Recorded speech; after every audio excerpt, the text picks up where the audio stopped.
On me parle d'une personne pour laquelle tu as fait une grande remise en question. C'est possible que vous ne soyez pas ensemble, plus ensemble. Tu es en train d'avancer, toi. Tu es en train difficilement, sûrement, hein, de laisser derrière toi quelque chose qui ne te convient pas ou qui ne t'a jamais convenu. Quelque chose de désuet derrière soi, mais qui est compliqué à lâcher parce qu'on est sur des coupes, donc sur des émotions. Il y a un petit peu ce côté très analyse dans cette situation. C'est comme si je devais te dire que tu as tout essayé, en tout cas de ton côté, ou que tu as fait de ton mieux. Qu'est-ce qu'on a ici? C'est étonnant parce que c'est comme si on me parlait du retour d'une personne dans tes énergies. Ouais. Le pendu, ok. Si une personne revient autour de toi, alors bien entendu, c'est pas forcément amoureux.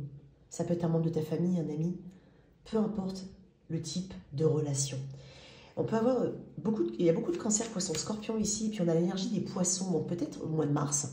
Donc février-mars, c'est la saison des poissons. Oui, tu vois, c'est ce que je viens de te dire. J'ai l'impression qu'une personne vient vers toi ou revient vers toi. Ça peut être aussi que tu tombes dessus par hasard.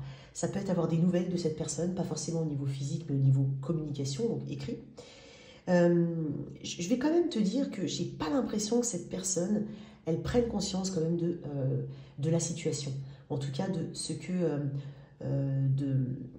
que ses actions, ses non-actions, de ce que ses communications ou ses non-communications aient eu comme impact. C'est pas forcément une personne qui va changer, du moins pas dans l'immédiat. Elle me montre quand même une forme d'arrogance, c'est possible. Qu'est-ce que j'ai d'autre? Ça peut être une personne qui revient pour te demander des services, clairement. Et donc, il peut y avoir des moments de blanc, c'est-à-dire pas forcément de contact.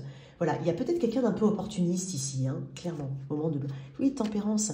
Ouais, moi j'ai l'impression que tu apportes une forme d'équilibre à cette personne, ça peut être aussi des coups de main. Elle voit en toi quand même quelqu'un d'équilibré, quelqu'un qui pardonne peut-être facilement, c'est possible. Une dernière carte là-dessus. On va mettre celle-là. Ouais, le soleil. Peut-être que vous avez été quelque chose tous les deux. Donc vraiment, comme les deux doigts de la main, c'est possible. Ou que tu as eu cette sensation-là. La saison de l'été, peut-être peut te parler. Donc ça peut être aussi... J'ai quand même 3 arcanes majeures. Cancer, bon, j'ai dit oui, cancer. Bon, je vais quand même dire cancer, poisson, scorpion. Sagittaire, lion, ici. J'ai un peu d'air. Peut-être que la saison de l'été, on va dire, te parle. Ou entre... on va dire juillet, août et novembre, décembre, c'est possible. Peut-être de l'année dernière, peut-être de l'année à venir, peu importe. Ok, qu'est-ce qu'on peut te dire sur cette personne d'autre? Oui, le 3 d'épée à l'endroit.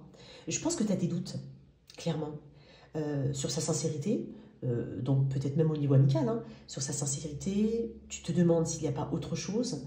Tu commences quand même au niveau mental à bien analyser la situation. Tu as peut-être même quelques regrets, ou tu commences à regretter certaines situations.